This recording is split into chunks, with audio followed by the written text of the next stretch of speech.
Hello, my name is Jay, and I am a beta tester for Cryptstone Games' new RTS game, Star Prospector.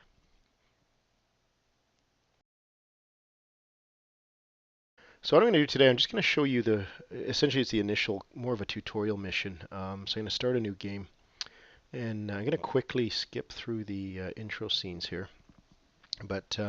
So this will give you a bit of an idea as to the build process, some of the commands and the controls, and essentially how the game looks and works. So here I'm at a new profile screen. I'm going to create a profile. And give myself a name. I'm going to call myself J-Bone. And the game has 4 different difficulty levels. I'm going to leave it on normal, which is average, and most people should be okay with that. Rigs are pretty neat. There's a lot of detail in them. And there's 3 different rigs you can choose from. Each of them is a little bit different. And so you can select the rig that you like, and you can also select one of 4 pilots as well for your rig. So I'll kind of quickly run through the pilots here. So 2 female, 2 male. And I think I'm going to go with this guy here. And I think I'm going to go with a different rig. I'll go with the blue rig. So in addition to the rig, you're going to select a starting bot. So I'm going to select a machine gun bot. You're also going to select a weapon for your rig. So in this case, I'm going to select a laser, and I'm good to go. And this is the welcome screen. So first mission I have to do is an guild induction mission. And as I said, it's kind of a tutorial mission. It's basically he's going to introduce you to the basic gameplay. And so here's the main screen. It's the galaxy screen. This is the mission log. So normally it's going to show you the different storylines. There's 10 story missions. And then there's a lot of different journals you can find. I don't know how many there are, but all I can say is there's a lot. And they'll give you quite a bit of a backstory. This is the achievements tab. And at the moment, this being in its beta version, there's 19 different things that you can strive towards achieving, and those are gonna be perks associated with those. This is the inventory screen, and I guess rig management screen. So this shows you your rig. This is your weapon slot. So as you can see, as soon as I equip a weapon, it's instantly visible on my rig. Down below it shows you the rig's attributes. So hull strength, shields. I don't have any at the moment, but normally that would show you your shields, your speed, your attack damage. This is where your items would be dropped, and these are your skill tabs. So I'll talk a little bit more about that later. So log, achievements, and then this is your technology tree. So you've got an ore processor, bot fabricator, unit control node, power generator, fuel well, and there's 3 units that you start with. You start with a miner, a scout bot, and a machine gun bot, which is the one I selected at the beginning.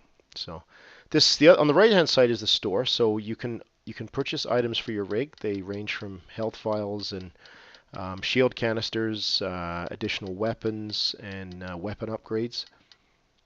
You can also obviously, you do have to be a certain level in order to use some of the items. You can also buy various buildings and turrets in the second tab. And essentially what you're buying is you're buying the ability to fabricate those. So you're buying essentially plans for those. And you can also buy unit patterns. So there's a lot of different units you can buy with the various and build with the various fabricators. So as you get further along, you can buy more powerful and some pretty cool and pretty neat types of units. So within the galaxy, there's multiple solar systems, and within each solar system, there's multiple planets, and each planet has a mission associated with it. The ones that are highlighted there with the exclamation mark are story missions, but there's multiple different types of environments on the planets. Each planet is different. Each mission's unique. So I'm going to show you some of them here. Obviously, some of them I can't go in. The ones that are blocked out with that red logo I can't go on to because I'm not at that level. But here's one that I can. So there's also different types of missions. Some of them are they're not really combat missions. Some are more repair, salvage missions where you have to collect artifacts. And then there's obviously the others where you're going to be fighting enemies or eliminating creatures. So the different solar systems, each one has anywhere from 4, 5, 6+ planets, each one with its own unique mission. So with so many planets in all of those solar systems, you probably end up with anywhere around 100 levels or planets that you can work through if you wanted to carry the game all the way through to the end. And obviously, throughout those planets, there are going to be 10 key story missions. Some missions longer than others, but in general, you're probably looking at least 50 hours of gameplay in order to complete the game. So.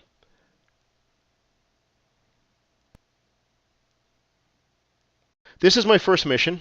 Some very basic things I need to do just to kind of show that I know how to drive one of these rigs. Load times on the game are very fast. So here I am. I'm starting the first mission. So this is my rig, and as you can see, it's dropped me in the middle of an ore patch. So first thing I want to do is I'm going to need some ore, so I'm going to go over. But as you look right now, I'm not sure what type of ore that is. If it's what the level of quality is. So what I do, I send my rig over and I can scan the ore.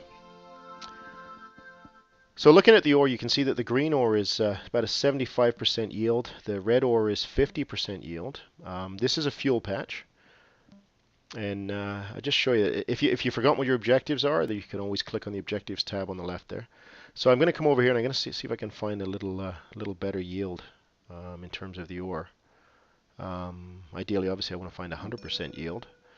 It's another green 75% patch, and not my lucky day, so some 50%. So we'll work with what we've got. As you can see, there's another fuel patch on the right-hand side there, so we can put a fuel well there later. I'm going to start with a bot fabricator, and I'll tell you a little bit about why I prefer to do that. You can see that at the top there's a power meter, there's your ore production, there's your fuel production, and then on the right-hand side here, there's unit control. So at the moment, I'm able to control up to 2 units or 2 bots. So I'm okay for now.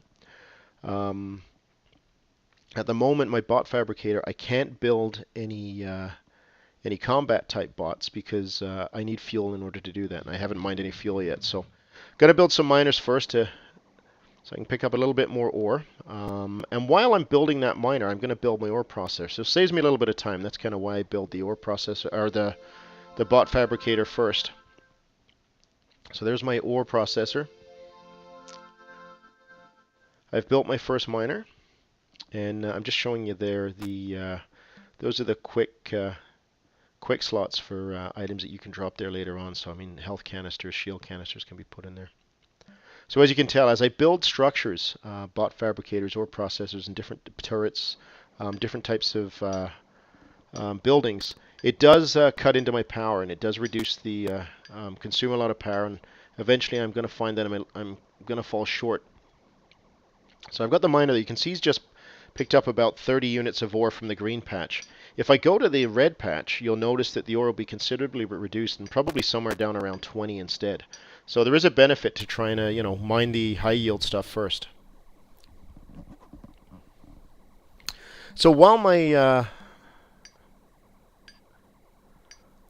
rig is waiting and I have nothing to build, I am having him. The rig is able to mine ore on his own. So if you're ever without miners and you have no ore left, you can always use your rig to mine ore. I've got an additional miner here. I'm going to have that miner start on the best fuel patch I have. And I'm now 2 out of 2 for unit control. So in order to build more units, I'm going to need to build a unit control node.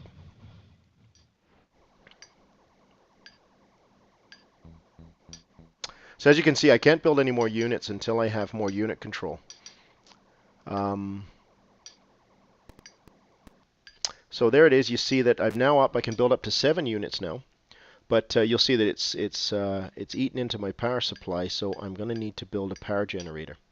So I've built the power generator here beside my bot fabricator and my ore processor, and I've done that for a reason. I'll explain and I'll illustrate why in a moment. So essentially in the game, you're clicking to select objects and individual units, and you're right clicking essentially to give directions and point locations.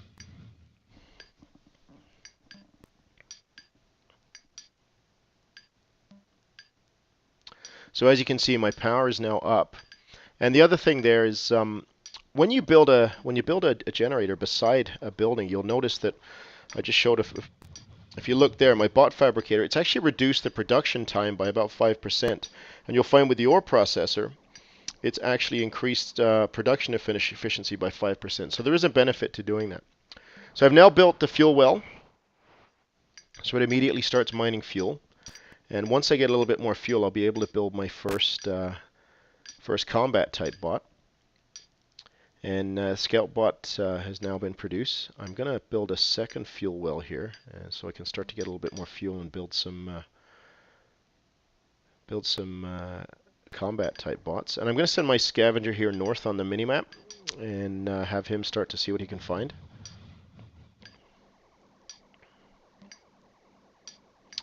And now that I got enough fuel, I can start to build some machine gun bots. So I'm going to build those. So as you can tell, once again, my fuel's down again in the red, and the efficiency drops. The efficiency will drop on your ore processor, and it will drop on your fuel fuel wells as well as fabricators when your power's down. So you actually become less efficient. So looking up here where I can see that my scout bot actually has found an ore patch. So scout bots are fast; they can get around quickly. You can see there he's actually able to scan the minerals, and he has actually found 100% yield, some 100% yield minerals there. So that's ideally what we'd like to mine first if we set up a new base there. So I'm going to have him keep going. And you can see I've built another generator there. My power level's up again, and that will actually, by building it beside the fuel well, that will actually improve the production at the fuel well. So my scout bot has run into. There's your. We've lucked out, and it's a very brief, quick look there at very first sighting of a couple of scavengers. So gives you a bit of a peek as to what they look like, although it's brief. And interestingly enough, this is one of the other enemies that you're going to encounter in these missions. Various types of creatures. There's multiple different types of creatures that you might encounter. You can be raided by scavengers, you can be raided by creatures, sometimes both. So I'm going to have these guys try and, they should be able to handle this one guy. And what I'll do, I want to show you something with the bots in a second here. So I'm going to pull my rig away.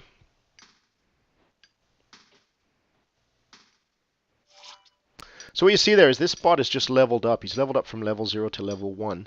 So you can see that his hit points have improved, and also his damage has improved by 1 point as well. So all of the units in this game are upgradable. They do gain experience with kills, and as they gain experience, they increase their number of hit points, and they also increase the amount of damage that they're going to inflict. In addition to that, later on in the game, you will find there is an upgrader structure that you can purchase that enables you to upgrade your bots even further. So you can actually add shields to any one of your bots. You can add shields to a miner if you want to. You can upgrade their hit points. You can increase their hull, their armor. You can increase their weapon damage. You can add different types of damage to the bot's attack. So pretty neat game. Makes it very strategic. It makes it there's multiple different ways that you can go about winning and being successful with missions. Whether you prefer to just go with a handful of upgraded high-level bots, or whether you just want to go en masse with a large number of lower-level bots. Both ways work. So what I'm going to do, I'm going to have my rig go up here to this. It looks like it's a junk pile. And I'll show you how the rig can salvage. So what the rig will do is he'll analyze this junk pile, he'll salvage it, and hopefully it should kick something out that we can use. So I'm going to go up, I'm going to right click on the junk pile.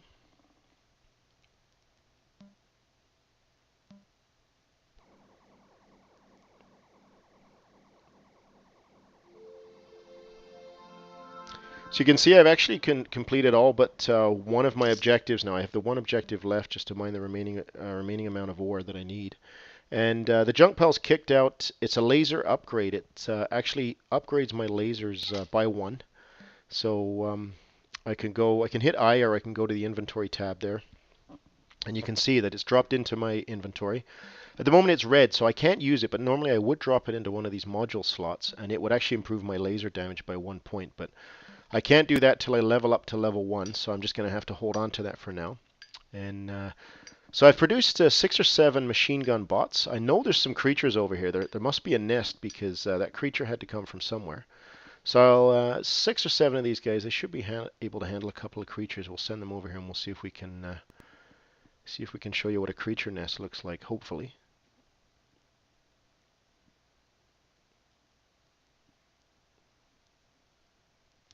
So again, it's a pretty neat game. It's well thought out. It's a lot of different ways. A lot of different ways to do missions. I've obviously, as a beta tester, I've played a lot of games, a lot of different types of missions, and tried all different kinds of things. And there's a lot of different ways you can do it.